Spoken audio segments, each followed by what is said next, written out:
This episode is brought to you by the Ultimate Girls Trip. Here is our reoccurring daydream. Us at a drool-worthy pool, surrounded by our business besties. We just finished a powerful exercise on building our dream lives and executing our business goals. Join us if you are ready to be celebrated for taking up space, to feel purposeful, and to live a life of fulfillment.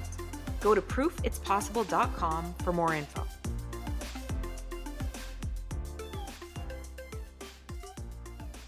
Welcome to Proof It's Possible. Jamie and I are multifaceted entrepreneurs, the founders of the Ultimate Girls Trip, and the hosts of Proof It's Possible. Jamie and I are also sisters, best friends, and complete opposites, but somehow we always manage to stay on the same team. Join us every week to hear our thoughts on all things entrepreneurship, friendship, family, pop culture, and more. Hi, welcome. This week we are chatting about lessons. So I'm a firm believer that every time when something is going wrong, I have to ask myself, like, what is the lesson in all of this? Because there is a lesson. I just need to get through it to figure out what the lesson was and what is it trying to teach me. But sometimes it can feel like there's a lot of lessons coming at you at once. Yeah. I think the as soon as we start something new or some uncharted territory, the lessons pour in. Like they're hitting you so fast. It's why people quit. It's why it feels too hard. Mm-hmm. Because you get sick of learning lessons. I don't always want to be learning. I want something to go my way sometimes. But I also think the good times have lessons. So let's chat about how bad times teach lessons, but let's also chat about how good times can, if you're open to seeing that life is literally a big opportunity to take the lesson and grow from it, you'll be in a way better place. Like your mindset around good things and bad things will be so much more like settled. Mm-hmm. Do you believe that? Mm-hmm. Oh, for sure.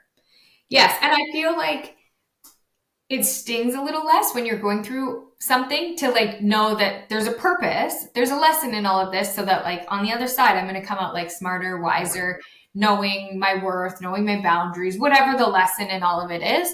I believe in that. I also think that there's lessons in all kinds of things. And for instance, I was at like a ladies event last night, and like, had I not gone to the event, I wouldn't have learned from like the brilliant Coach Carrie and been surrounded by other brilliant women, which the lesson in that for me is that like, you got to put yourself in the room. You got to meet the people. You got to do the thing, and you can have fun while doing it. Like, it wasn't like I was off to school. No, that was it was a great night. You were excited to go to it.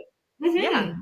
Yeah, exactly. So that's what I mean. Like, I think like about your kids, and you're trying to raise awesome humans, right? So it's like there's lessons in being the winner, and then there's lessons in being the loser at their sports. Mm-hmm. Because Mm-hmm. the lesson in being the winner is you want them to be proud of themselves, you want them to feel empowered, you want them to feel great, but you also want them to not rub it in the kid's face that's crying because they lost. Like you want them to be a great sport and be kind towards others. And you want them to see the importance of teamwork. Like there's all these great lessons in winning. And just as much as there's challenging lessons but also great in losing. Mm-hmm. And I think being open to seeing that there's always something good to take away from it. Not easy. Like there's days where I'm like, okay, I learned my lesson about contracts this week. I learned my lesson about staying on top of my accounting this week. I learned my lesson about taxes. I learned my lesson about that. Like, and I'm like, I don't like lessons. I'm out of school now. No more lessons. Thank you. Enough. Yeah. Leave me alone. And sometimes you can like, when it rains, it pours. And so when you're in like that hard lesson season, it can feel like you're about to drown, like you're like, okay, sure. Back up, universe. I got enough lessons all at once. I hear you. I'm in my learning season, yes, for sure. And it's so like, it can be so hard to flip your mind around that, because you do get into that like victimhood mentality where you're like, God, why do bad things just keep happening to me? Like, Yeah. Or why, for me, I don't even consider it bad things. I consider them hard. I'm like, why does everything I touch this day, this week, this month, or around Mhm, this project feel hard? Why isn't mhm, it like my other projects where the furniture shows up when they say it's going mhm. to, and it's not broken, and it's not, whatever. Like there's just literally a lesson a minute in some stages and some seasons of your life. And like I don't always want the lesson, but man, do I have to go to my journal and write down like today was a hard day and here's why. And what I Mhm. learned from it, and I do like my 5-minute journal, and it has a like what the final question of the day is, what did you learn today? And that's I think what kind of got me. You know what cracks me up though is that like when you're Yeah. in that like poor me headspace, Mhm. even when you go to journal, like Oh I don't yeah. know if you do this, but maybe this is just like my personality where it's like, what have you learned today? Not to trust, you know, not to never to talk to that person again. Yeah. Never to do I business with them. Like I write all that stuff, and negative. then I write more normal things. Like I write all that like stuff, all the mean, because sometimes I do think actually just writing your like Yes. write the mean letter and then get it out of your body Yes. so you can be like, this is the letter I want to send. This is the email I should send. But And then then once you you see throw it on it paper, and then you you're like, throw in chat no. GTP and clean it up for you. And they're like, thou art shall not steal from thine. Because chat GTP is like great and all, but it is a little stiff in the like delivery. So you have to like watch Totally, he totally. has to sound I like just you, did but something this week though that I put it in because I'm like, I don't know how to politely say this, and like, I yeah, don't have the mental totally. capacity for it, so I threw it in there, and it was like they gave their advice before they edited it, like because I Yeah. didn't say please edit this paragraph or whatever, and so it was like it sounds like you are trying to get across a very prominent and purposeful, like. Yeah. And I was like, oh, that's a polite way of saying like you are in a fit of rage, and Yeah. what you You're pissed. Yeah. you're You're totally pissed. pissed. And you need to be nice about how pissed you are. Absolutely. I loved it. It cracked me up. Yeah, it does crack you up. Like it's one of those things where I'm like, but when I'm journaling about hard things, I start with the like, don't trust, people are bad. Mm-mm-mm. And then I get to like a middle ground where I'm like, Mhm. I am grateful for blah, blah, blah, like, you can like start thinking straight. And then by the end of the journaling, I'm like, so basically, what I need to do is just write a polite email, like, and Yeah. try to work with the person to get through this because it's important and Yeah. it's important to me and I want it to be done. So here we are, Yeah. like that's, and like, Yeah. truth be told, I actually like the process and that I've started with trying to learn lessons, not just in my moments of hard times with work or with life. Mhm. When you start using that as like a tool in your toolbox where you're like, you know what, why this project went so great is because like for me, I have amazing clients. Like I love the things I get to do every day. I absolutely almost every one of my clients I have like a great relationship with. There is maybe 1 in 20 years that I'm like, yeah, we didn't have the greatest interaction, but it's just a personality difference, but like no fighting or anything. So most of my interactions with people are great. And so learning to also find lessons in good is like a nice thing, and also it helps you identify how to do recreate good situations within your career, Mhm. within like it's Mhm. like, why that went great, they knew up front how much I charged, they signed my Mhm. contract, I had a really simple set of questions to ask them so that they could explain their brand to me, and like Mhm. it made it easier for them, it made it easier for me. So identifying the areas where the lesson is like, keep doing that, it works, Yeah, is for sure. also a really positive like exercise to do within your business and be like, what's working, what's not working, and what are the lessons in the times that, or what are my consistent lessons that seem like they're a problem with every single client? Because if they're a problem with every single client or a hiccup with every client, they're your problem. They're very Absolutely. much your problem. You're recreating the same Mhm. situation over And that is a and tough pill over. to swallow. When It you realize is. you're the problem, you're like, Yeah, oh man. Like, because you can exactly. at first frame it. that like, Oh yeah. "Oh, this just keeps happening to me." But eventually you have to be like, it keeps happening because I have created I'm this. allowing for that in some capacity. Like, Yes, to give you yes. an example of that in my business, and it's not like a really negative example, I just understand that people aren't as ready as they think they are. When it comes time to people, for people that are my clients for websites, they think they're really ready with all their content ready to go.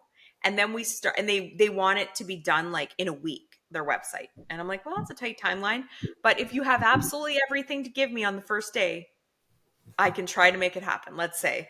And I give them their list of questions on what I need to be able to execute the 1 week timeline.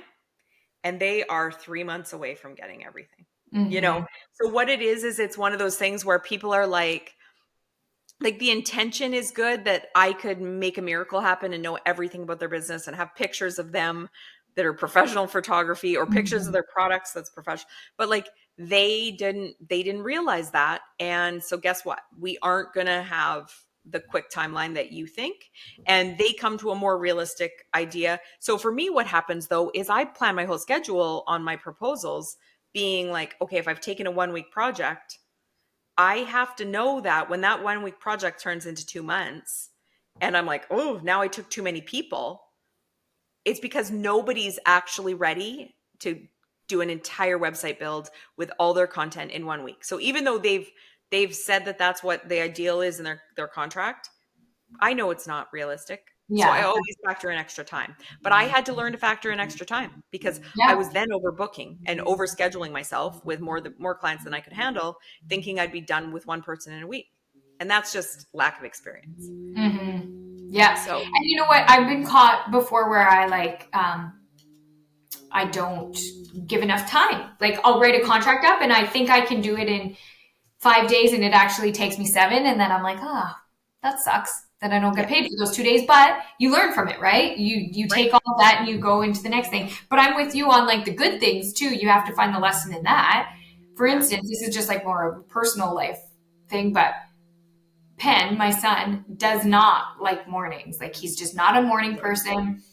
And when I do have a good morning with him, I have to do the like mental checklist. Like, what did we do different today so that I can recreate that for tomorrow and set myself up for success tomorrow morning versus like the battle that it normally is. So, you have to like take all of those little cues, like, okay, he likes to be woken up like softly and he likes to lay in bed for 10 extra minutes before he hmm, actually physically gets out of the bed. He doesn't want to feel right. rushed in the morning. He likes to do a bit of coloring. He likes to have enough time to slowly eat his cereal. So maybe I Yeah, have to wake him up half an hour to an hour yeah, earlier than I had anticipated. But like all of these things I could say no to, and then we could continue to have, like a very stressful morning, or I can lean into the things that worked and start cultivating that every morning so that every morning can be peaceful. And I don't have to be this like exactly. victim where I'm like, why is every morning so hard for me? For Um, sure. so For like, sure. yeah, you do have to take the good moments and figure out what those are so you can recreate them. And then you also have to take the bad things. Like you didn't allot enough time. Oh, that's on you, you know? Yeah, exactly. Well, the thing is he's 6, so he's not waking himself up at this stage of No. his life. Like he needs you to guide his morning and to make sure that it's on some kind of a schedule. And like I remember being a little kid, and if I got basically screamed at from the hallway to get out of the bed and get myself ready, I would have been like, somebody like fan me with a fan while I slowly awake. Like I need a quiet morning too. So I get where he's coming from. Like I needed mom's routine in the morning being like calm and chill and having our Mhm. backpacks ready and probably spoiling us, and making sure our clothes were ready and our things were done. But I realize now like it's spoiling us, but it's for her own benefit. That's what Cool. worked. That's what make for happy mornings. That's mom protecting her peace. That's mom learning her Absolutely. own lessons, Yeah. like so that we don't wake up spit mad, being rushed. She's yelling at us. We knew what to expect every single day because she was super consistent in her morning Just as routines. a side note, it's so weird that we're talking about this because we have a friend and his son staying here because the son is in a hockey camp, and Oh yeah. he's a teenager, Yeah. but he's sleeping in Penn's room, and Penn needed to get dressed, and his clothes are obviously in his room. So I'm like, well, get dad to knock on the door with you and help you get your things.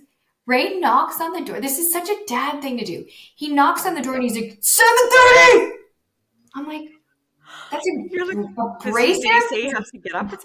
You're like, It's aggressive. It's unnecessary. You didn't ask for what you needed. Like, you no. need in there to grab a couple of clothes so Pen can get dressed for the day. Like, anyways, Totally. I was like, this reminds me of my childhood. If my dad woke me up, that's exactly what he would do. Yeah, he'd stand in the hall and be like, girls, get up. And like Well, he just was talking in his own voice. And then he thought he could go back to the kitchen and like put our lunches in our backpacks or whatever other jobs he was doing that morning for us. And mhm. like I needed more of a gentle, I needed time. I like to know, well, I mean, you were in the 7th grade before you even picked your own outfit once. So mom was picking your outfit, everything. Yeah. I was I was dictating hair, I was dictating clothes significantly earlier than you, but which is so funny cuz now you're such a like bold decision maker that I'm like, why couldn't she It pick her is own? weird that I passed that decision off for such a long time. It is. Like, I remember you, like, bursting out crying far too old because you're like, "Mom Yeah, didn't get me like an in outfit. seventh grade, because mom didn't pick out my outfit. And I was like, where is she? And like she had gone to the airport or something early that morning. And I was like, she's just What's abandoned gonna me. Yeah, what's gonna happen now?" I'm like, you're not practically an adult." Like, I remember being like, "Listen, You're gonna have to get in your own car. you're going to junior high now. Like, you need to be able to pick your own shirt. It's deranged." And the crazy thing is that every time she would pick an outfit, I'd be like, oh, I don't actually like that. I'm gonna pick something else. But I needed her. Exactly. To start you off and like unnecessarily iron your jeans just because you're Yeah. gonna tell them that you don't want to wear them. Oh, ironing, Associate. a lost art. Who Yeah. irons their jeans anymore? Anyway, No kidding. Mom and dad, they do a mom and beautiful dad. job Yeah, of their clothes and their laundry, honestly. absolutely. Yeah.